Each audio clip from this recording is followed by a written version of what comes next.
তো বন্ধুরা আজকে তোমাদেরকে দেখাবো কিভাবে ড্রেসিংয়ের মাল কাটিং করে, হ্যাঁ কীভাবে মাপটা হয় তা মাপটা আমি তোমাদের দেখাবো, খাস করে যারা নতুন আছো তাদের জন্য। এটা ধরো দুই করে আছে, আমি এই সাইডেও দুই করে নিয়ে নেবো। তাই ওই দিকে দিক ধরো একই হয়ে যাবে তখনই।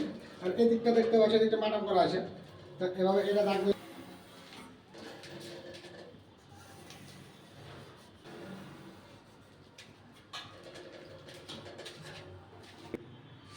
তো বন্ধুরা আমি কিন্তু একটা হাফ ইঞ্চি মাল নিয়ে চলে এসেছি। হাফ ইঞ্চি কিন্তু আমি মানে ভিতরে নিব, ঠিক আছে?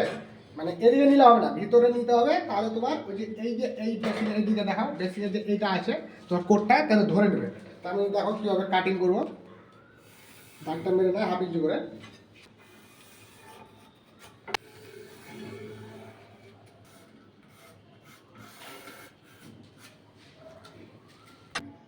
তো বন্ধুরা আমরা এই দাগটা আছে, এই দাগটা নিভিয়ে দেবো। হ্যাঁ মানে মানে আউট করে দেবো আর কি, তাহলে ভুল হয়ে যাবে। যদি ভুল হয়ে যায়, কাজের টেনশনে থাকি তো বলা যায় না, তো ভুল কেটে দিলে কিন্তু মালটা পুরোটাই বাদ চলে যাবে। তাহলে কাজ করে দেয়, তার মালটা কাটিং করছি, কীভাবে কাটিং করছি তোমার দেখো।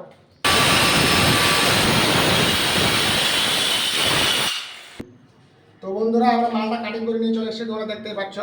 হ্যাঁ এই যে হাফ ইঞ্চি করে আছে, আমি হাফ ইঞ্চি কিন্তু আউট করে দিয়েছিলাম। তা কীভাবে আমি বসাচ্ছি দেখে নাও, কত সুন্দর হয়েছে, সুন্দর হয়েছে। তাহলে ভালো লাগলে একটা লাইক কমেন্ট করে দেবেন।